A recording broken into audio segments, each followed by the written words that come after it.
Some people believe that they can scare away someone from their lives, or they can do something wrong and, push people away, or they try to walk on eggshells or try to please other people without understanding the depth of the reality and who we are. So this video is the continuation of that video which spoke about the frequency of attraction, because it is very important to understand that no matter what we do logically, how we act or don't act, it doesn't guarantee that we are going to be with certain people.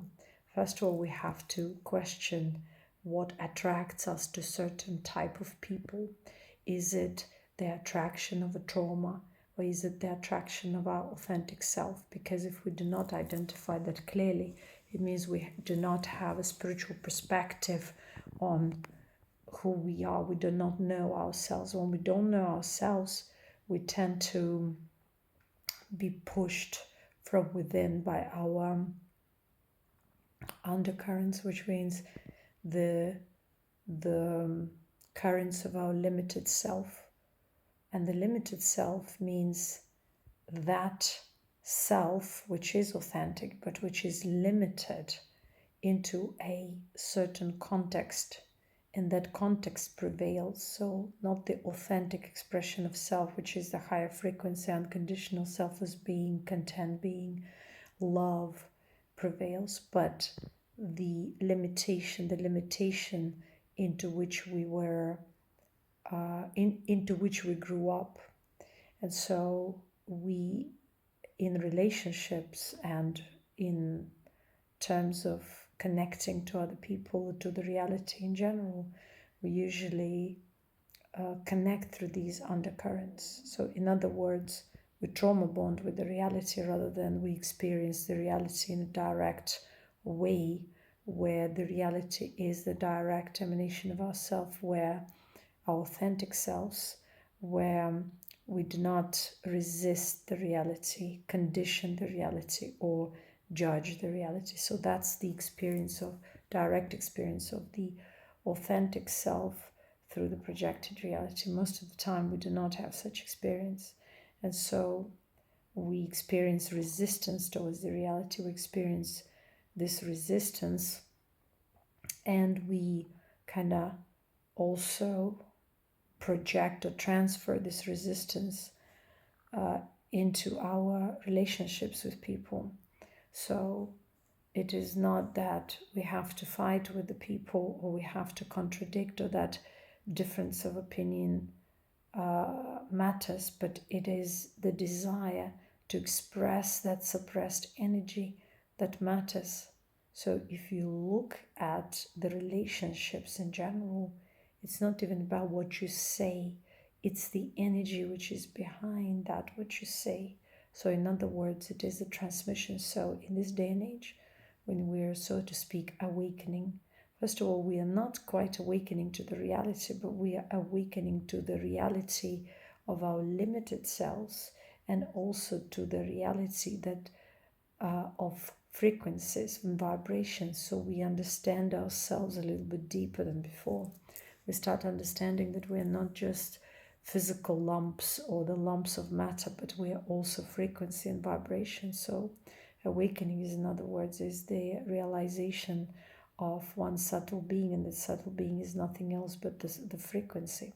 So we understand that it is not that our thoughts or linear thinking or understanding of reality that actually dictates or puts the reality in a perspective, but it is every moment of our existence, every momentary vibration, the emanation that stands behind our reality and shapes this, molds this reality into a certain flow. And so when we speak in terms of relationship, we have to have this in perspective, because if we don't, we keep on struggling and hitting the same wall on and on, because we do not understand. It is not our calculation, it is not our logical match or mismatch that dictates the future or the flow or the course of our relationships, but it's the energy.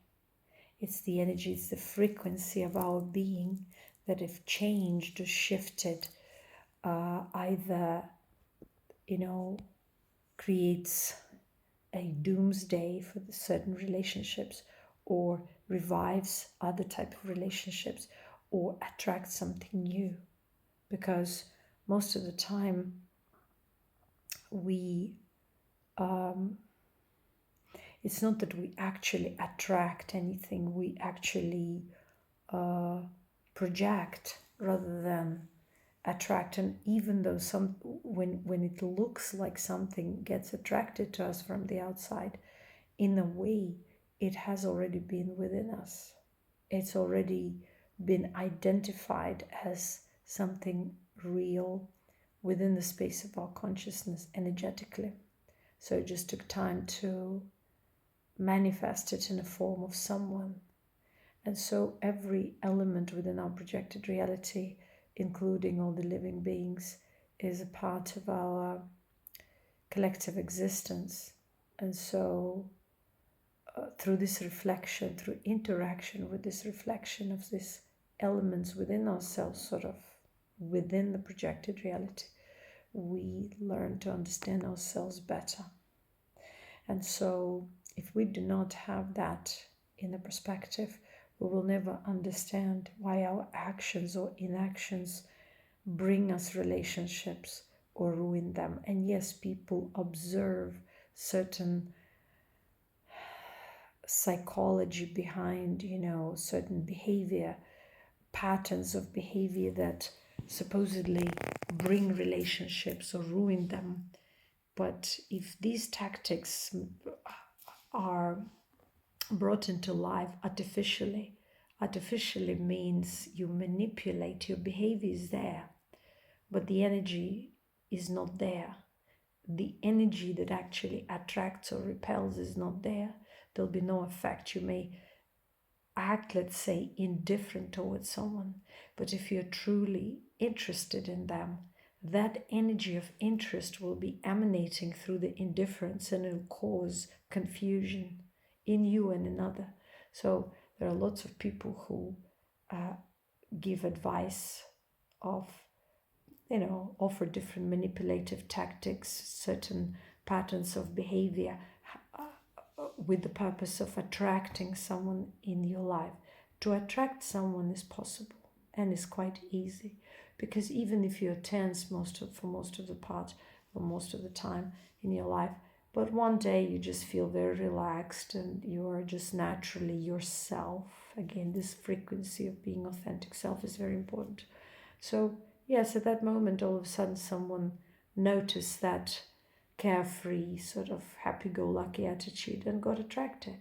But is it sustainable is another question, because what sustains a relationship is that frequency of you and the frequency of the other person, whether they match or don't.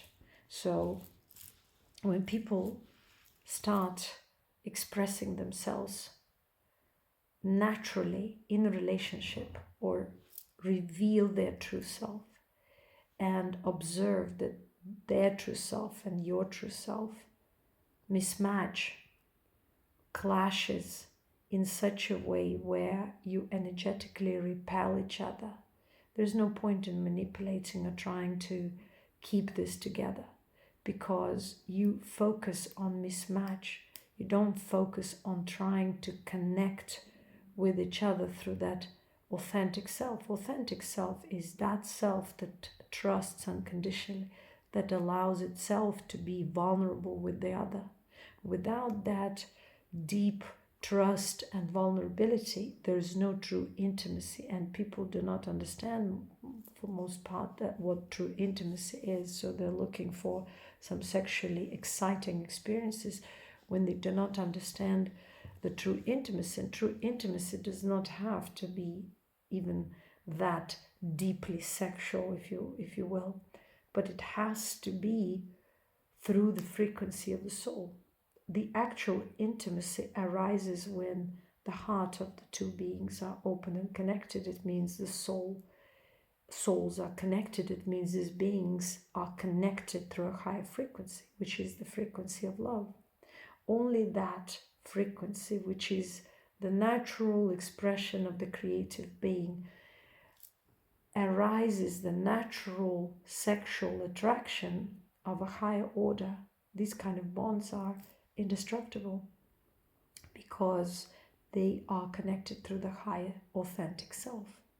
And even if there are, or there may arise, some differences on a mundane level, these differences will not matter because the higher frequency prevails, the higher frequency dissolves. It brings up all that which is not of an unconditional nature, but it also gives the power to dissolve it through this deep unconditional surrender, trust, equal give and take, giving that frequency of generosity and abundance and giving, which is sharing love, in other words, with another being, which is very rare, right? Because when people think, calculate, they are closed for this higher frequency. That's why they suffer, because they approach life and love and spirituality and whatnot in a very angular manner, in other words, logical manner. And that's why they, even though they dream of love, would like to have love, they stagnate in their relationships because they do not connect from that higher frequency. They connect through conditions, through traumas, through fears, rather than the higher frequency, which dissolves all the differences. And that's why, because they connect on a lower level, the differences start to matter and start to undermine the relationship that is not built on a proper foundation.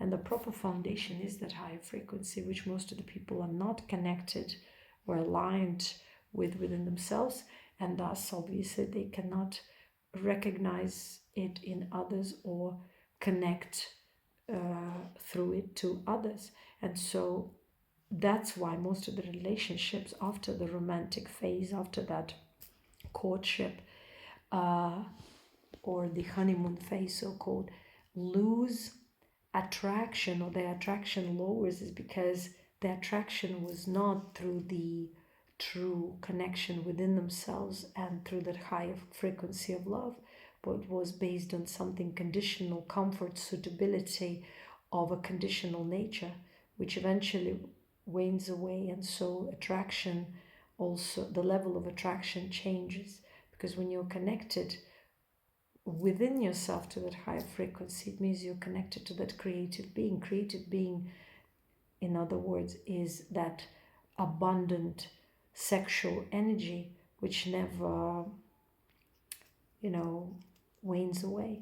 And so true intimacy, true soul connection cannot have moments of, let's say, yes, of course, everyone can have ups and downs, but not to that degree that would undermine the integrity, because there is intimacy. Intimacy is like a glue. It's that creative drive that brings people together on and on, despite certain temporary, transitory differences, or differences in opinion, or some kind of different approach to life, because people can communicate. In this case, negotiation matters, because you can only negotiate with someone when there is that glue, that higher frequency of love that invokes deep intimacy, because that is the root of the creation and root of any connection and true relationship, a so-called soul bond. Because if you're not bonded on a soul level, sooner or later you will have difficulty having sexual attraction or maintaining the same level of sexual attraction, because you're not connected at the root. So what invokes that sexuality and true intimacy that fulfills the soul, that brings that fulfillment again from the bodily level to the soul level and back, is, or sort of creates this closed loop of energy circulation that deepens trust and connection and brings up spiritual also growth in the connection, is that high frequency of love and intimacy through the heart.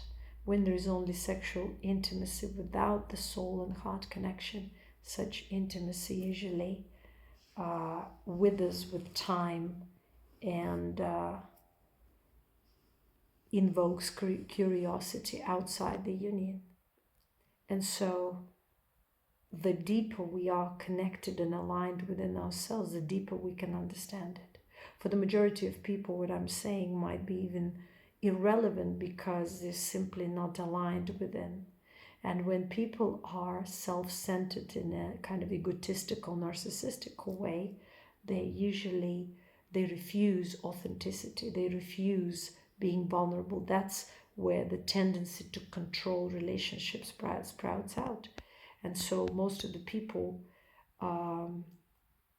choose to be in a relationship where they control their partner or where they're in control of their relationship narrative.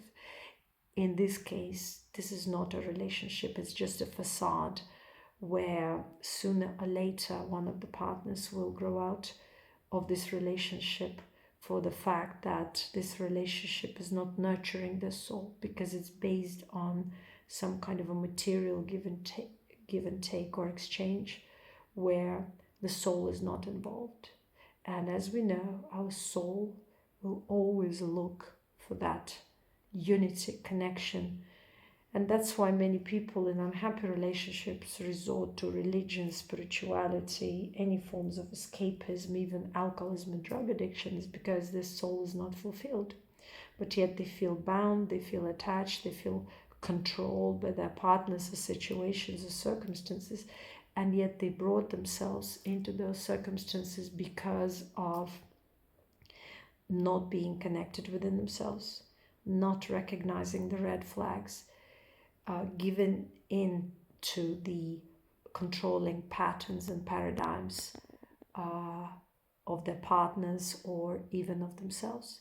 So most of the people who are not aligned within themselves simply are afraid of true connections or love because that high frequency repels them, because they have closed down to that frequency.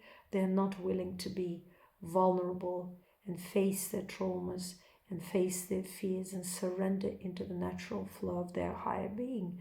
And that's why they're not only closed off to the possibility of having fulfilling, loving relationship or experiencing self-love within, but also they thwart their spiritual evolution. There is no evolution without opening one's soul to that higher frequency of love or selfless being or equanimous being, contentment, blissful being, whatever you call it. These are just words. That higher frequency, in other words, where one aligns with one's authentic self despite the traumas, one surrenders, forgives, lets go of all these conditionings and conditional paradigms and narratives, fear-based narratives, and allows oneself to flow, even knowing that yes, through this interaction with people who are of conditional nature, one may again feel maybe traumatized or heartbroken or whatever challenge, but one takes a chance because one chooses to be one's authentic self, one's vulnerable self. That's why it's so spiritual in its nature, because it's natural. And to be natural has become a challenge for the majority of people. And that's why we suffer, because we are incapable, or we prevent ourselves from being natural, because it's so it's painful. It may be painful, but we have to take a chance. We have to allow ourselves to be vulnerable as we were once we were children. We have to return ourselves to that authenticity. And by returning ourselves to that authenticity, we restore our natural being. We realize our authentic self. We come back to the natural flow of spiritual being and evolution without tags and religions and spiritual identifications. And this is the whole point of this day and age, to help us to come back to just that authentic self, which is in itself awakening. Thank you very much. I hope it helped some people to bring clarity into their lives and maybe help them to simplify their journeys. We don't need to always complicate life. We can just learn to surrender and allow life to show us the truth that sometimes, due to our trauma, we fail to accept or admit. Once we admit, we open up the path to true, authentic self and healing. Thank you.